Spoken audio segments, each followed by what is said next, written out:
नमस्कार साथियों, मैं हूं निशांत मिश्रा। स्वागत करता हूं आप सभी का इन्फोटेरिया में।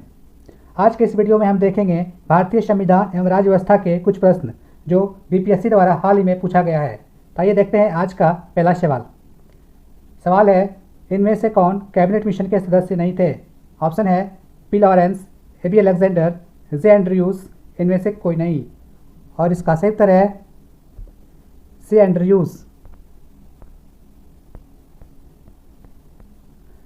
अगला सवाल, वर्ष 1946 में बनी अंतरिम सरकार में डॉक्टर राजेंद्र प्रसाद के पास कौन सा विभाग था? ऑप्शन है रक्षा, गृह, खाद्य एवं कृषि, उपयुक्त में से एक से अधिक, उपयुक्त में से कोई नहीं। और इसका सही उत्तर है खाद्य एवं कृषि। अगला सवाल, जवाहरलाल नेहरू की अस्थायी सरकार में श्रम मंत्री कौन थे? ऑप्शन है अरुणा आशफ अली, सी राजगोपालचारी, जगजीवन राम, उपयुक्त में से एक से अधिक, उपयुक्त में से कोई नहीं। और इसका सही उत्तर है जगजीवन राम। अगला सवाल, केवल संविधान सभा के सदस्यों के चुनाव में भाग लेने वाले भारत की वयस्क आबादी के मतदाताओं का प्रभावी प्रतिशत क्या था? ऑप्शन है 10 से 15%, 20 से 25%, 30 से 35%, उपयुक्त में से एक से अधिक, उपयुक्त में से कोई नहीं। और इसका सही उत्तर है 10 से 15%।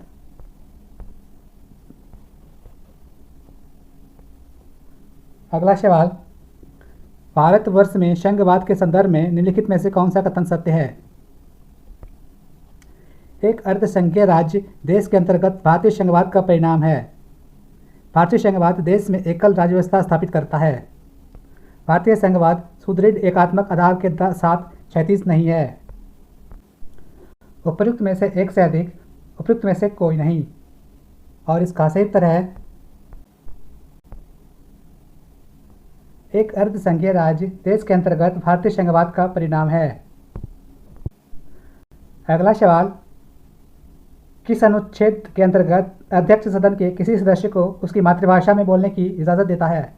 ऑप्शन है अनुच्छेद 110(1), अनुच्छेद 122(2), अनुच्छेद 120(1), ए और बी दोनों। और इसका सही उत्तर है अनुच्छेद 120(1). अगला सवाल, पांचवी अनुसूची किस विशिष्ट समूह के लोगों के शासन और हितों की सुरक्षा से संबंधित है? ऑप्शन है अनुसूचित जाति, धार्मिक अल्पसंख्यक, अनुसूचित जनजाति, भाषाई अल्पसंख्यक। और इसका सही उत्तर है अनुसूचित जनजाति। अगला सवाल, भारतीय संविधान के किस अनुच्छेद द्वारा अस्पृश्यता को समाप्त किया गया है? ऑप्शन है अनुच्छेद 14, अनुच्छेद 15, अनुच्छेद 17, अनुच्छेद 22। और इसका सही उत्तर है अनुच्छेद 17।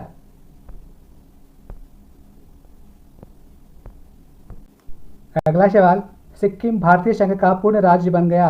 ऑप्शन है 1974 में, 1975 में, 1976 में, उपयुक्त में से कोई नहीं। और इसका सही उत्तर है 1975 में।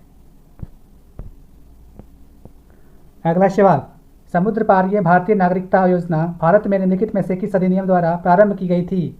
ऑप्शन है नागरिकता अधिनियम 2003, नागरिकता अधिनियम 1955, नागरिकता अधिनियम 1919, उपयुक्त में से एक से अधिक, उपयुक्त में से कोई नहीं। और इसका सही उत्तर है नागरिकता अधिनियम 2003। अगला सवाल, भारतवर्ष के संविधान की प्रस्तावना में बंधुत्व निम्नलिखित में से मुख्यतः किसे आश्वासित करता है? ऑप्शन है व्यक्ति की गरिमा, देश की एकता एवं अखंडता, नागरिकों के न्याय, उनकी स्वतंत्रता एवं समानता, उपयुक्त में से एक से अधिक, उपयुक्त में से कोई नहीं।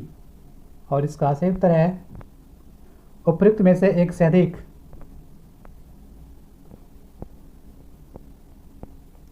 अगला सवाल, चुप रहने की स्वतंत्रता भारत में किस प्रकार का अधिकार है? ऑप्शन है कानूनी अधिकार, सामाजिक अधिकार, मूल अधिकार, उपयुक्त में से एक से अधिक, उपयुक्त में से कोई नहीं।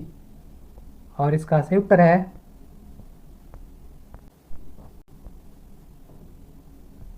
मूल अधिकार। अगला सवाल, सूची 1 को सूची 2 से सम्मिलित कीजिए तथा सूचियों के नीचे दिए गए कूट से सही उत्तर का चयन कीजिए। सूची 1 प्रावधान और सूची 2 में है भारत के संविधान से संबंधित अनुच्छेद। कार्य की न्यायसंगत एवं मानवोचित दशाएं, कर्मकारों की निर्वाह मजदूरी, समान सिविल संहिता, राष्ट्रीय महत्व के सामान एवं वस्तुओं का संरक्षण। सूची 2 में है आर्टिकल 43, आर्टिकल 42, आर्टिकल 49, आर्टिकल 44। इसका उत्तर इस प्रकार से है। कार्य की न्यायसंगत एवं मनोचित दशाएं अनुच्छेद 42 में, कर्मकारों की निर्वाह मजदूरी अनुच्छेद 43 में, समान सिविल संहिता अनुच्छेद 44 में, राष्ट्रीय महत्व के स्थान एवं वस्तुओं का संरक्षण अनुच्छेद 49 में। अगला सवाल, निम्नलिखित में से कौन सा भारत में मूल अधिकारों के बारे में सही है? वे संवैधानिक सर्वोच्चता तथा विधायिका की सत्ता के मुख्य संतुलन की अद्वितीय घोषणा है। वे लोगों के अधिकारों तथा देश की सुरक्षा के मध्य संतुलन का निर्माण करते हैं। वे न केवल राजनीति एवं कानूनी समानता बल्कि सामाजिक समानता का भी निर्णय करते हैं। उपयुक्त में से एक से अधिक, उपयुक्त में से कोई नहीं। और इसका सही उत्तर है उपयुक्त में से एक से अधिक।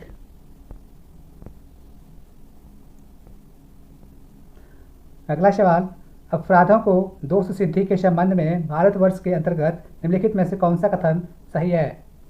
भारत के संविधान में दोहरे दंड का प्रावधान नहीं पाया जाता है। संविधान में अपराध से अधिक दंड से सुरक्षा दी गई है।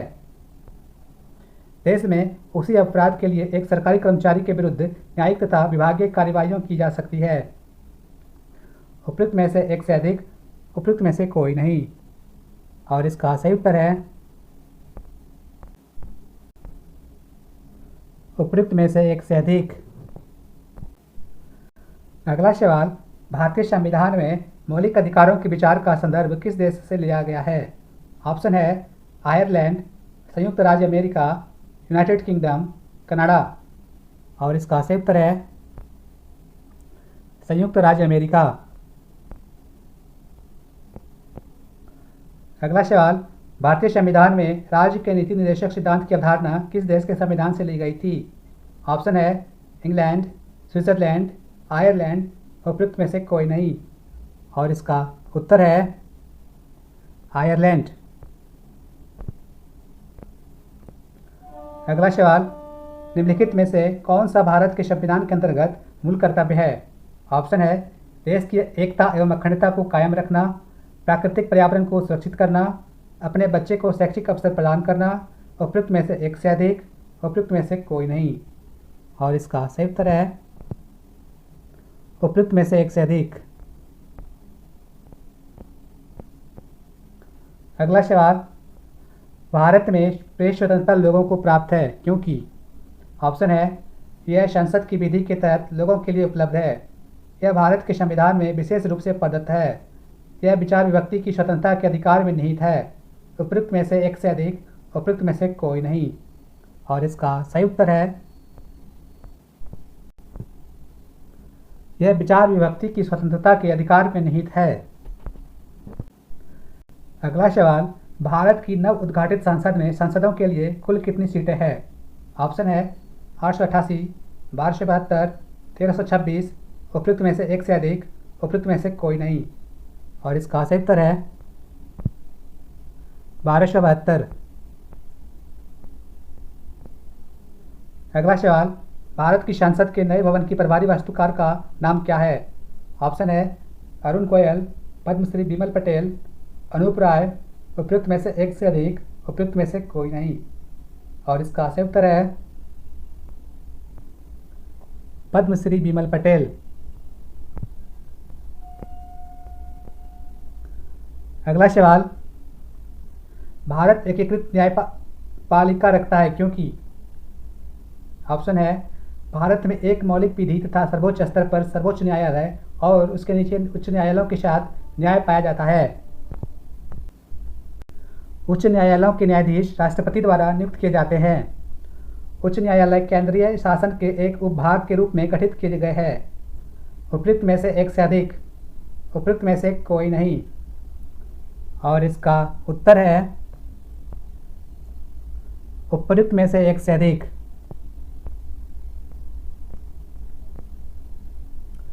अगला सवाल, भारतीय सर्वोच्च न्यायालय ने किस मुकदमे में सर्वप्रथम संविधान के मूल ढांचे का सिद्धांत दिया? ऑप्शन है गोलकनाथ बनाम पंजाब राज्य, केशवानंद भारती बनाम केरल राज्य, मिनर्वा मिल्स बनाम भारतीय संघ, ए और बी दोनों। उत्तर है केशवानंद भारती बनाम केरल राज्य।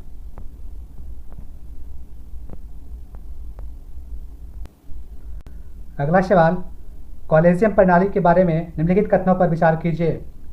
सुप्रीम कोर्ट कॉलेजियम एक 5 सदस्यीय निकाय है जिसकी अध्यक्षता भारत के मौजूदा मुख्य न्यायाधीश करते हैं और उस समय इसमें न्यायालय में कार्यरत 4 अन्य वरिष्ठतम न्यायाधीश शामिल होते हैं। संसद ने विधि द्वारा कॉलेजियम प्रणाली का आरंभ किया है। उच्चतम न्यायालय और उच्च न्यायालयों के न्यायाधीशों की नियुक्ति कॉलेजियम प्रणाली के माध्यम से ही की जाती है। कॉलेजियम प्रणाली की शुरुआत वर्ष 1993 में न्यायाधीश PN भगवती के ऐतिहासिक फर्स्ट जज मामले के उपलक्ष्य में की गई थी। उपयुक्त में से कौन से कथन सही है? केवल 1, 1 और 2, 3 और 4, 1 और 3। उत्तर है 1 और 3।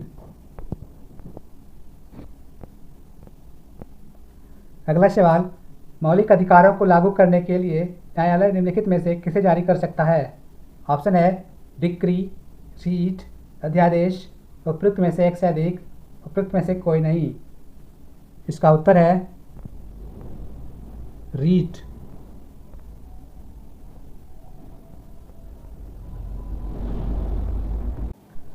अगला सवाल, उच्च न्यायालय में न्यायाधीशों की संख्या निर्धारित करने का अधिकार निम्नलिखित में से किसके पास है?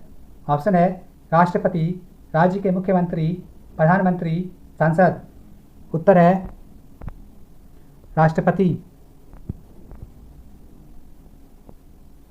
अगला सवाल, निम्नलिखित में से भारत में जिला नियोजन समितियों का मुख्य उद्देश्य कौन सा है? ऑप्शन है पंचायतों और नगर पालिकाओं की योजनाओं को एकत्रित करना, जनपद की प्रारूपी योजना तैयार करना, पंचायतों के मध्य एकीकृत दृष्टिकोण विकसित करना, उपयुक्त में से एक से अधिक, उपयुक्त में से कोई नहीं। उत्तर है उपयुक्त में से एक से अधिक।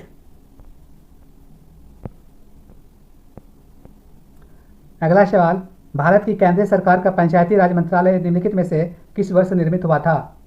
ऑप्शन है 2002-3, 2004, 2005-6, उपयुक्त में से एक से अधिक, उपयुक्त में से कोई नहीं। उत्तर है 2004।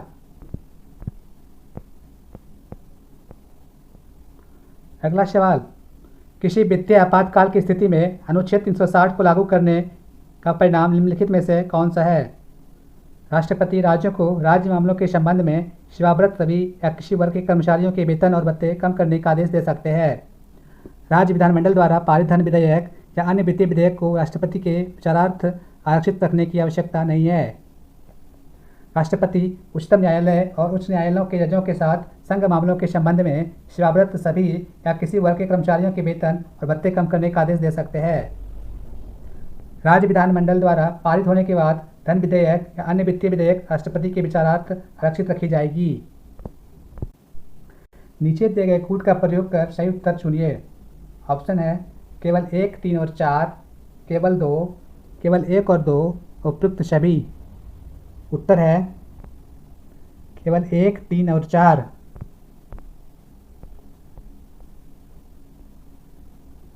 अगला सवाल, भारतीय संविधान के 42वें संशोधन के संबंध में निम्नलिखित कथनों पर विचार कीजिए। इसने प्रस्तावना में 3 शब्द जोड़े, समाजवाद, धर्मनिरपेक्ष और अखंडता। इसने संविधान में 8 मौलिक कर्तव्य जोड़े। इसने नए निर्देशक सिद्धांत जोड़े, यानी अनुच्छेद 39A, अनुच्छेद 43A और अनुच्छेद 47। इसके द्वारा राष्ट्रपति को चुनाव आयोग के परामर्श से राज्य विधानसभाओं मंडलों के सदस्यों को आयोग घोषित करने का अधिकार प्रदान किया गया। उपयुक्त में से कौन से कथन गलत है? ऑप्शन 1 और 2, 3 और 4, 2 और 3, 1 और 4। इसमें 2, 3 और 4 गलत है। इसका डिस्कशन आगे दिया हुआ है, आप लोग देख लीजिएगा।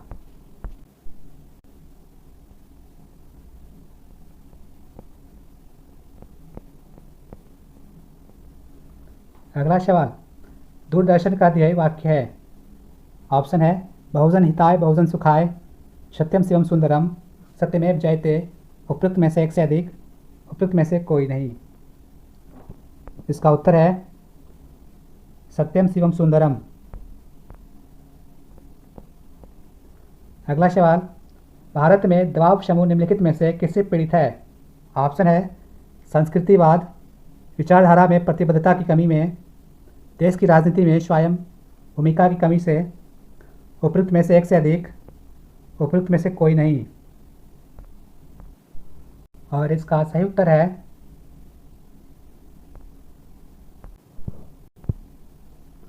उपयुक्त में से एक से अधिक।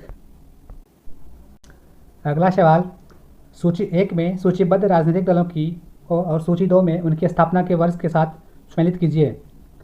सूची 1 में है भारतीय कम्युनिस्ट पार्टी, भारतीय communist party, Bahujan Samaj party, all India Trinamool और कांग्रेस।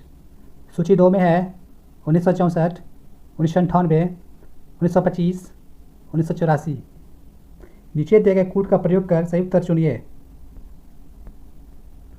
और इसका उत्तर इस तरह से है कि भारतीय कम्युनिस्ट पार्टी मार्क्सवादी में 1964, भारतीय communist party 1925, Bahujan Samaj party 1984, all India Trinamool Congress 1998। अगला सवाल, इनमें से किसने कहा भारतीय न्यायपालिका विलासी मुकदमेबाजी से ग्रसित है। ऑप्शन है दीपक मिश्रा, रंजन गोगोई, एन.वी. रमना, उपयुक्त में से एक से अधिक, उपयुक्त में से कोई नहीं। और इसका सही उत्तर है एन.वी. रमना।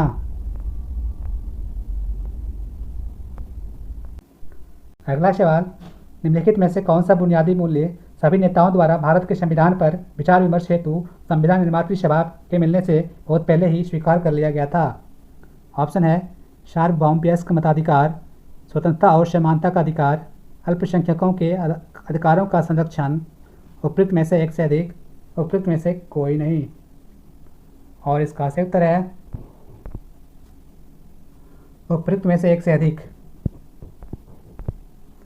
इसका एक्सप्लेनेशन नीचे में दिया गया है, आप लोग पढ़ सकते हैं यहाँ से।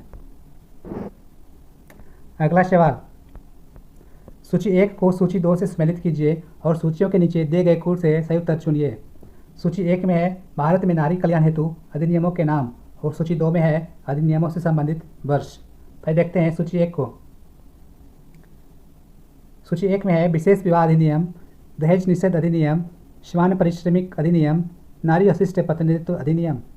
सूची 2 में है 1976, 1954, 1986, 1961।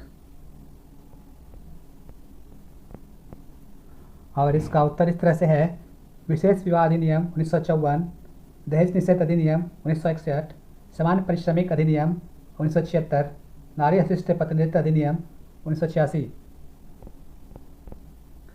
अगला सवाल, सामाजिक तथा शैक्षणिक रूप से पिछड़े वर्गों के आरक्षण हेतु भारत सरकार के 13 अगस्त 1990 के आदेश की वैधता निम्नलिखित में से किस वर्ष निर्णीत हुई थी। ऑप्शन है 1991, 1992, 1993, उपयुक्त में से एक से अधिक, उपयुक्त में से कोई नहीं।